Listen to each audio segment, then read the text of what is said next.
আলাইকুম hello everyone চলে আসলাম আমার নতুন একটি ব্লগ নিয়ে। সো আজকে হচ্ছে তোমাদের সাথে শেয়ার করব হচ্ছে এই একটা সুন্দর একটা কাঁচা আমের ভর্তা, যত এখন কাঁচা আমের সিজন চলে আসছে। সো আজকে তোমাদের সাথে চলো শেয়ার করা যাক এই রেসিপিটা, কাঁচা আমের ভর্তার রেসিপিটা। সো প্রথমে হচ্ছে আমি আমটাকে ভালোভাবে কাটার দিয়ে ছুলিয়ে নিচ্ছিলাম, ভালো করে একদমই ধুয়ে ফ্রেশ করে, তোমরা দেখতেই পাচ্ছ। আর এই যে আমার ছোলানো শেষ কিন্তু আমটা, এখন হচ্ছে আমি এটাকে গ্রেট করে নিব ভালোভাবে, সুন্দর করে। গ্রেট করার সময় অবশ্যই খেয়াল রাখতে হবে হাতে যেন না লাগে, তাহলে কিন্তু হাতে একদম ছুলে যাবে। দেন হচ্ছে আমি পুড়িয়ে নিয়েছি 3টা কাঁচা মরিচ, সরি এগুলো হচ্ছে শুকনো মরিচ।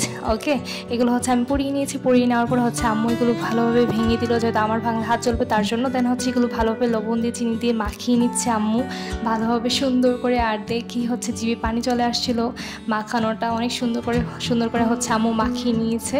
দেন হচ্ছে সব উপকরণগুলো হচ্ছে আমের উপরে গ্রেট করা আমের উপরে হচ্ছে সুন্দর করে দিয়ে দিচ্ছে আম্মু এই উপকরণগুলো। দেন হচ্ছে উপরে চিনি দিয়ে দিচ্ছে অনেক সুন্দর করে।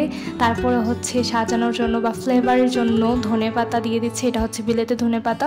তোমরা যে কোনো চাইলে ধনেপাতার গুঁড়াও দিতে পারো, বা তোমরা হচ্ছে অন্য কিছুর সাথে অ্যাড করতে পারো, এটা তোমাদের ইচ্ছা। দেন হচ্ছে আম্মু এখন ভালোভাবে এগুলোকে মাখিয়ে নিবে। মাখালেই আমাদের রেডি হয়ে যাবে আমাদের মজাদার আম ভর্তা। আর কাঁচা আমের ভর্তা কে কে পছন্দ করো অবশ্যই কমেন্টে লিখে যাবে। আমার কিন্তু ভীষণ প্রিয় কাঁচা আমের ভর্তা। আর এই যে দেখো আমাদের কাঁচা আমের ভর্তার রেসিপি তোমাদের সাথে কথা বলতে বলতে শেষ হয়ে গেল বানানো। আর দেখতে পাচ্ছ ওয়েদারটা কত সুন্দর। আর আজকের মতো এই পর্যন্তই, যদি ভালো লাগে অবশ্যই ট্রাই করে দেখবে এই আম ভর্তাটা। সবাইকে আল্লাহ হাফিজ, thanks for watching my video.